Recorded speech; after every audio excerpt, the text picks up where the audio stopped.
Go. Hi. Hey, Judd here. Keaton here. Oh, that's really great. There's a couple of boobs sitting here just going, Sunday afternoon, sunny Alberta. Yep, February 16th. Hope everyone had a really nice Valentine's Day. Yeah, seriously. We came on because we wanted to do a live video about stick-to-itiveness And persistence. and perseverance And determination. and spackle. Drywall mud. Well, actually, there's a lot of stick-to-itiveness with spackle Is there? and drywall mud. Yeah, because once you put it on there, it's like Like duct tape, but better. better. Yeah. So that's what we wanted to just come on and just share is about persistence and stick-to-itiveness and keeping going, Yeah. in the face of, Keaton and I have had a whole bunch of months that have been challenging, Yeah. to say To say the least. to put it mildly. Yeah. And Gotta turn there, didn't you? yeah, I almost did. If the car wouldn't have been behind me, I'd have been like zipping over. Yeah. But we all have periods in our life where we're up against it.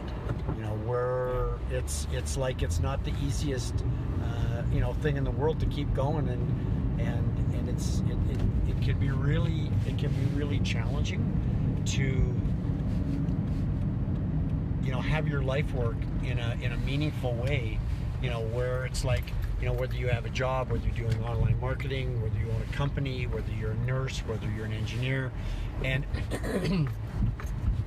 and it's interesting, it's like how many people quit because we're about to do a major launch. Massive launch. Massively, ridiculously huge, and it is so we're going to engage so many people, and we're going to help them see, because we're into our third year of doing online business, and we've done pretty well. Yeah. Like, there's we've had months where we didn't do well. We had to dial it back and revamp, take a look at what we're doing, Tweak things, yeah. and that's where the perseverance comes in. That's where the persistence comes in. But it doesn't have to be in the online space.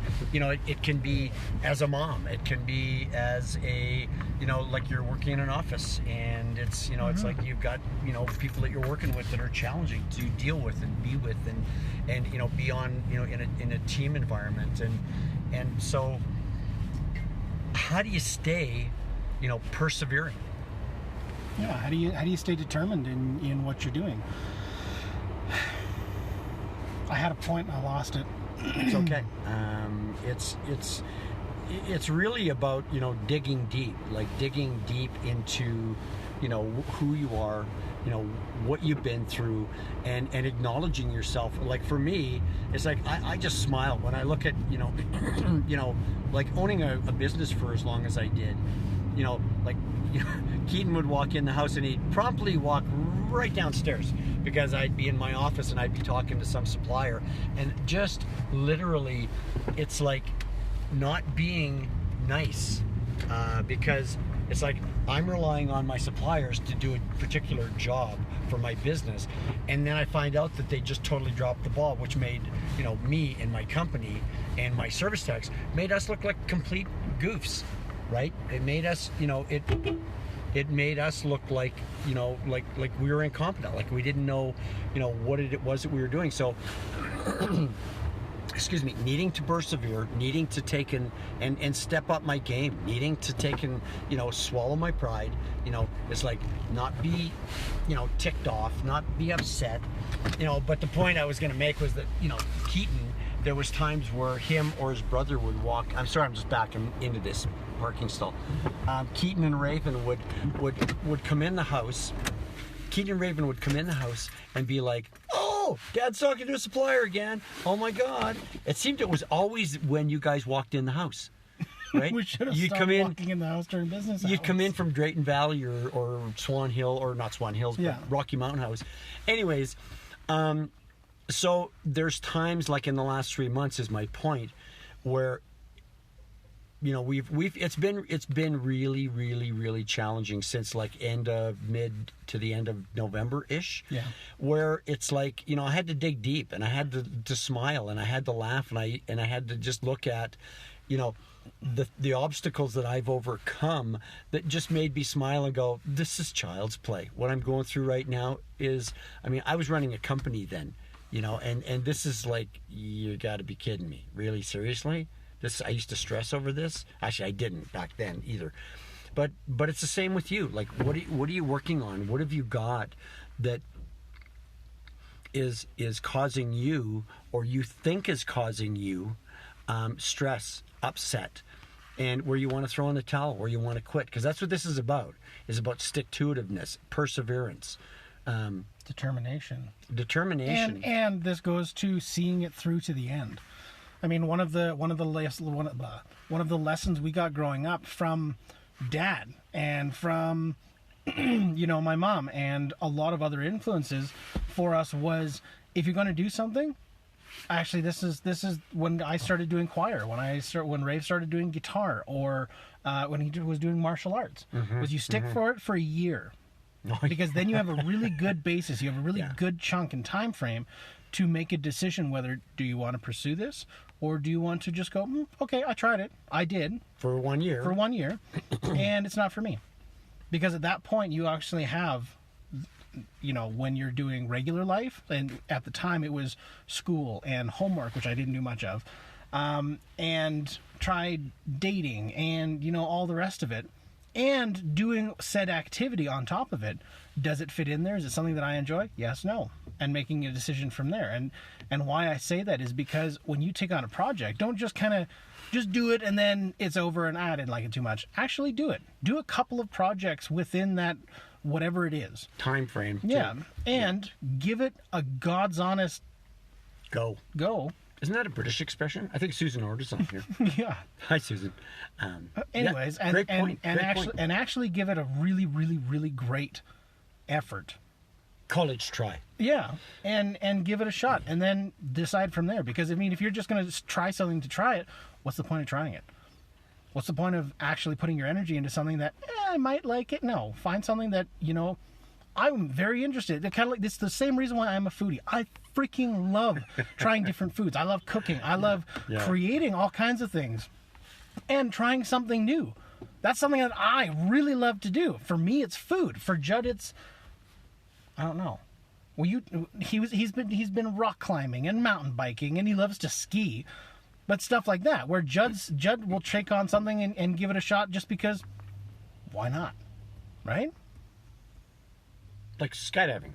Yeah. Yeah, I want to go back to it. It's because, like, it's a hoot. It's freaking fun. You only die once, right? You know. Did you just YOLO on camera? YOLO? You only live once. You only die once. Oh my God! Being a Buddhist, I take that back. I should be beaten. Anyway, but you continue your point. That's a really good point. Yeah. So it's about, you know, you got into something for a reason.